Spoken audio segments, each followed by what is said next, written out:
The Trump administration is taking more aggressive measures to keep Americans safe from the coronavirus. One America's Gienel Agcaoili has more on those efforts. President Trump addresses the nation, announcing the administration's latest efforts to minimize the impact of what the WHO is now considering a global pandemic. Speaking from the Oval Office Wednesday, the president said the White House is rolling out new preventative measures, including a ban on all inbound flights from Europe, with the exception of the UK. The European Union failed to take the same precautions and restrict travel from China and other hotspots. As a result, a large number of new clusters in the United States were seeded by travelers from Europe. After consulting with our top government health professionals, I have decided to take several strong but necessary actions to protect the health and well-being of all Americans. To keep new cases from entering our shores, we will be suspending all travel from Europe to the United States for the next 30 days. The new rules will go into effect Friday at midnight. According to the Department of Homeland Security, the ban excludes U.S. citizens and permanent residents and will only apply to foreign nationals traveling to the U.S. from Europe. In a later tweet, the president clarified international trade and business will not be affected by the ban, adding the restriction stops people, not goods. President Trump also touted the nation's efforts in combating the spread of the virus when most reported cases were contained in China's Hubei province. We made a life-saving move with early action on China. Now we must take the same action with Europe. We will not delay.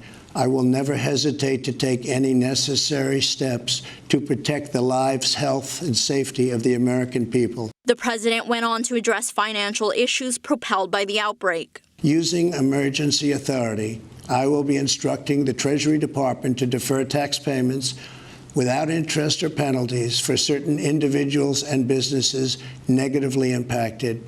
This action will provide more than $200 billion of additional liquidity to the economy. This comes as Congress is drafting a paid sick leave mandate and payroll tax cut as part of a stimulus package to overcome the, quote, temporary economic disruptions. While paid sick leave is an issue traditionally pushed by Democrats, the president has indicated he's open to an emergency measure to allow sick workers to remain home without consequence. To ensure that working Americans impacted by the virus can stay home without fear of financial hardship, I will soon be taking emergency action, which is unprecedented, to provide financial relief.